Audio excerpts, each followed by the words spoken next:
రీతూ చౌదరికి మీకు ఎందుకు గ్యాప్ వచ్చిందండి? రీతు చౌదరికి నాకు ఏసీబీ ఇష్యూ దగ్గర నుంచి గొడవలు స్టార్ట్ అయినండి. ఏసీబీ వాళ్ళు రీతుకు చాలా లేనిపోయినవన్నీ చెప్పారు, లేనిపోయినవన్నీ క్రియేట్ చేశారు. ఆ అమ్మాయికి లేనిపోని అసలు ఏమంటే ఒక విషయం చెప్తానండి. ఎప్పుడో గతంలో మామూలుగా ఉన్న దాని దగ్గర నుంచి తీసుకొచ్చేసి అమ్మాయికి లేనిపోని చెప్పి భయభ్రాంతులకు గురి చేసినప్పుడు ఏ ఆడపిల్ల కూడా పెళ్లి చేసుకున్నాక 1 ఇయర్కు మేము ఏసీబీ రైడ్ జరిగినంత వరకు రీతు నేను బాగానే ఉన్నామే. ఏసీబీ రైడ్ జరిగిన రోజు నుంచే నాకు గొడవలు స్టార్ట్ అయినాయి. శ్రీకాంత్ వెళ్ళిపోతాడు, జైలుకి వెళ్ళిపోతాడు, పర్మనెంట్గా రాడు అని బెదిరించి భయప్రాంతులకు గురి చేశారు రీతుని. ఆ రోజు నుంచి రీతుకు నాకు మాటలు ఆ తర్వాత 2-3 మంత్స్ మాట్లాడుకున్నాం.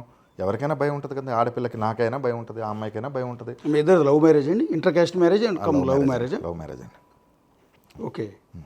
ఆ తర్వాత మీరు మళ్ళీ పెళ్లి చేసుకోలేదు? ఇంకా చేసుకోలేదు, ఇంకా డైవర్స్ అవ్వలేదు రీతుకి. నాకు అట్ ప్రెజెంట్ నడుస్తుంది. మొన్న కూడా మీకు చెప్పాను. కానీ ఒక డాక్యుమెంట్ సింగ్ రిలీజ్ చేసిన దాంట్లో ఒక ప్రాపర్టీ అమ్మాయి పేరు మీద పెట్టినప్పటికీ రీతు ఒక డాక్యుమెంట్ అయితే ఏమండి, నేను ఇప్పుడు కూడా చెప్తున్నాను. అది ప్రేమతో చేశారా? ప్రేమతోనే చేశానండి.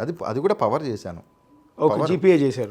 నేను ఉండట్లేదు అప్పుడు 15 రోజులు బయటకు వెళ్తున్నాను. అప్పుడు ఉన్న పరిస్థితుల్లో నేను చేశాను. ఛత్తీస్గఢ్ వెళ్తున్నాను. ఇప్పుడు ఈ ఎంటైర్ వ్యవహారంలో ఎక్కువగా మీకంటే కూడా ఎక్కువ బదనాం అయింది రీతు చౌదరి. ఆ పాప అమ్మాయికి లేనిపోని ఆపాదించి. ఏమండి, ఈరోజు చెప్తున్నాను, మీరు మీడియా ముఖంగా ఫస్ట్ చేయాల్సింది ఏంటంటే రీతు చౌదరికి దీనికి ఎలాంటి సంబంధం లేదు.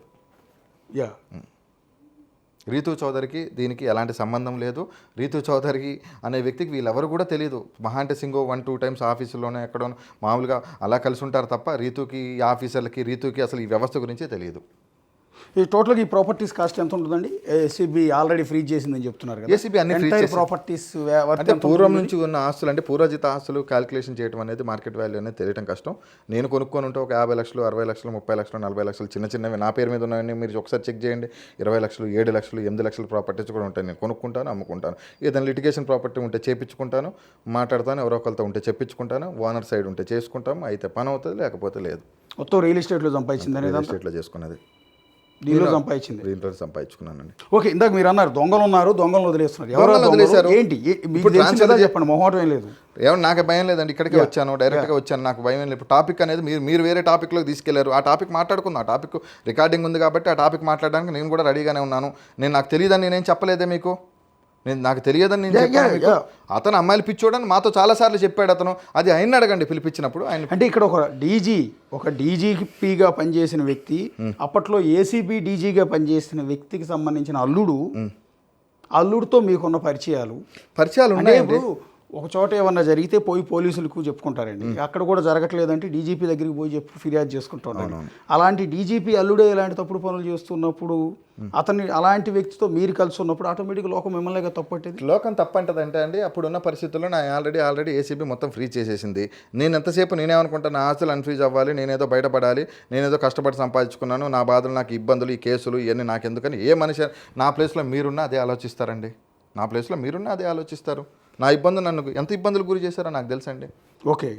ఇప్పటివరకు మీ ఆస్తులన్నీ ఏసీబీ సీజ్ 2 ఉంటే 2 ఎప్పుడు మొన్న 50 లక్షలు ఇప్పుడు కావాలంటే 25 లక్షలు ఇప్పుడు అప్పు తీసుకున్నా మార్టిగేజ్. సో అల్టిమేట్గా మీరు ఏం చెప్పాలనుకుంటున్నారండి? బేసిక్గా మిమ్మల్ని ముంచింది ఎవరు, మిమ్మల్ని బలిపశువు చేస్తున్నది ఎవరు, మీ జీవితంతో ఆటలాడుకున్నది ఎవరు? ఇప్పుడు ఒక దశలో మీ మీద అలిగేషన్స్ చేస్తున్నప్పుడు మీరు ఒక కోణంలో నిందితుడు, రెండో కోణంలో బాధితుడు కూడా. 2 యాంగిల్స్ కనపడుతున్నాయి ఇక్కడ. ఒక విధంగా మీరు నష్టపోయారు. నేను మాట్లాడిన దాని ప్రకారం నేను నిందితుని అనుకుంటున్నారా, మీరు బాధితుని అనుకుంటున్నారా? రెండూ కనిపిస్తున్నాయి. అంటే నేనేమంటానంటే, ఇన్ని ఆస్తులు మీ పేరు మీద ఎందుకు ఉన్నాయి అనేది ఏమీ లేకపోతే, ఇప్పుడు నా పేరు అశోక్ కుమార్ అండి, పలానా బిగ్ టీవీ రిపోర్టర్ అశోక్ మీద లెటర్ రాయలేదు. ఒక్క నిమిషం, మీరు నా ఆస్తుల గురించి మీకు చెప్తా ఇవ్వండి, దాన్ని క్లారిఫై చేద్దామని నేను ఇవాళ వచ్చాను. సార్, ఇప్పుడు మీరు పొద్దు నుంచి ఒకటి రాస్తున్నారు. ఏమని రాస్తున్నారు? పాన్ కార్డు లేకుండా రిజిస్ట్రేషన్ చేశారు. పాన్ కార్డు అనేది ఆధార్ కార్డుకి లింక్ ఉంది. ఈరోజు ఆధార్ కార్డు నెంబర్ ఉంటే పాన్ కార్డు ఎక్కర్లేదు. మన ఏదైనా ఇన్కమ్ ట్యాక్స్ సంబంధించిన ఏదైనా ఉంటే పాన్ కార్డుకు సంబంధించింది ఆధార్ కార్డు లింకే పాన్ కార్డు. నా ఆధార్కి పాన్ కార్డు ఆల్రెడీ ఫ్రీడ్ అయింది. నాకు ఆల్రెడీ మేము ఇన్కమ్ ట్యాక్స్ పే చేస్తున్నాను. లాస్ట్ 2 ఇయర్స్ నుంచి ఏసీబీ ఫ్రీ చేసింది కాబట్టి నేను ఇన్కమ్ ట్యాక్స్ ఫైల్ చేయలేదు లాస్ట్ 2 ఇయర్స్. అంతకుముందు మేము దాదాపు 15 సంవత్సరాల నుంచి ఇన్కమ్ ట్యాక్స్ పే చేశాము. కావాలంటే మీరు ఐటీకి మీరు ఒక లెటర్ రాసి నాకు సంబంధించిన ఇన్కమ్ ట్యాక్స్ రిటర్న్స్, మా నాన్నగారి రిటర్న్స్ అన్నీ కూడా మీరు తెప్పించుకోండి. తెప్పించుకున్నాక ఒకవేళ నా తప్పో రైటో అనేది మీరు డిసైడ్ చేయండి. ఓకే. పొద్దు నుంచి నేనేదో పాన్ కార్డు లేకుండా చేశాను. ఒకరోజు పార్టీషన్ డాక్యుమెంట్ అనేది జరుగుతుంది. అంటే పార్టీషన్ అనేది ఒక 4 వ్యక్తుల మధ్య, 3 వ్యక్తుల మధ్య డాక్యుమెంట్ జరుగుతుంది. ఆ తర్వాత రిజిస్ట్రేషన్ అనేది ఖచ్చితంగా వాళ్ళు అమ్మన్నప్పుడు కొన్నప్పుడు మనం జరుగుతుంది. ఇప్పుడు మీరు చెప్పింది ఇది ఏంటి? 25 లక్షల రూపాయలు చీమకుర్తి కామేశ్వరమ్మ అంటే మా బామ్మగారు మా నాన్నగారికి ఇచ్చిన పార్టీషన్. మా నాన్నగారు దగ్గర నుంచి ఇప్పుడు నేను దొంగతనం చేసేవాడిని, దొరతనం చేసే అంటే నా కుటుంబ సభ్యులను పెట్టుకోను కదండి.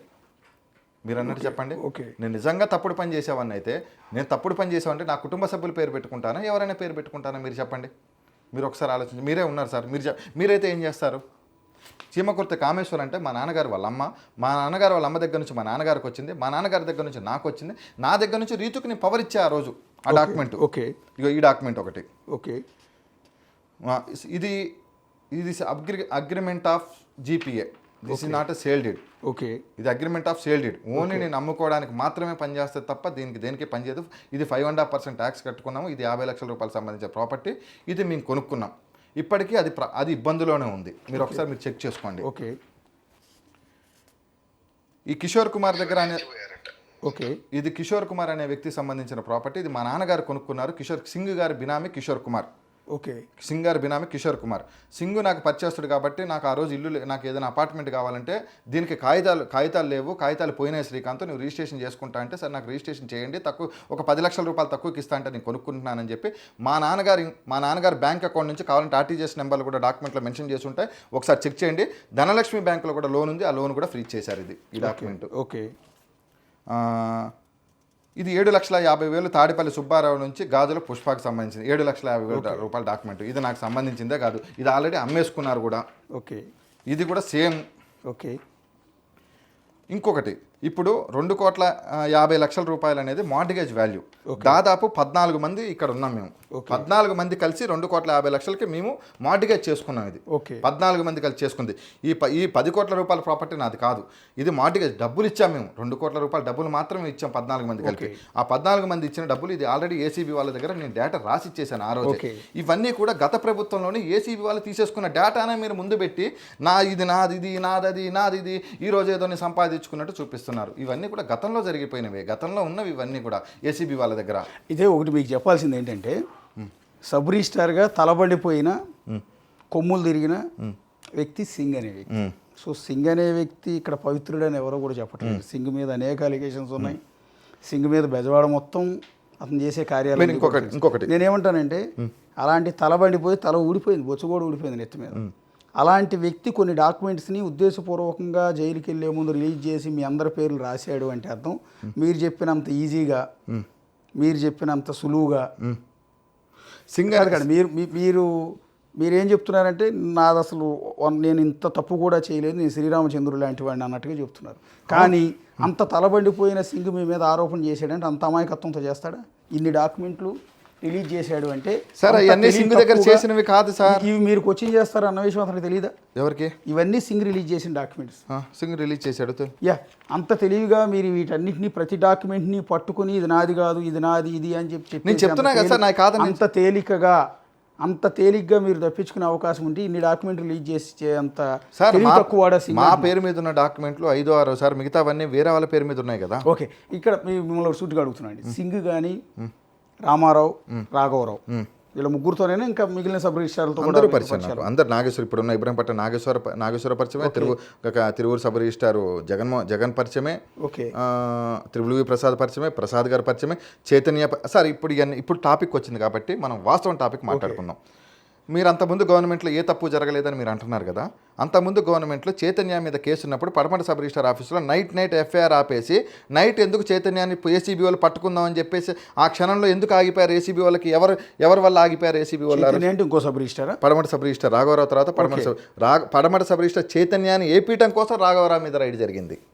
ఓకే, పోస్టింగ్ కోసం. రాఘవరావు ఎవరైనా ఐపీఎస్ అధికారికి తమ్ముడు, ఆయన ఐపీఎస్ అధికారికి బంధువు కాదు, ఐపీఎస్ అధికారికి చాలా క్లోజ్.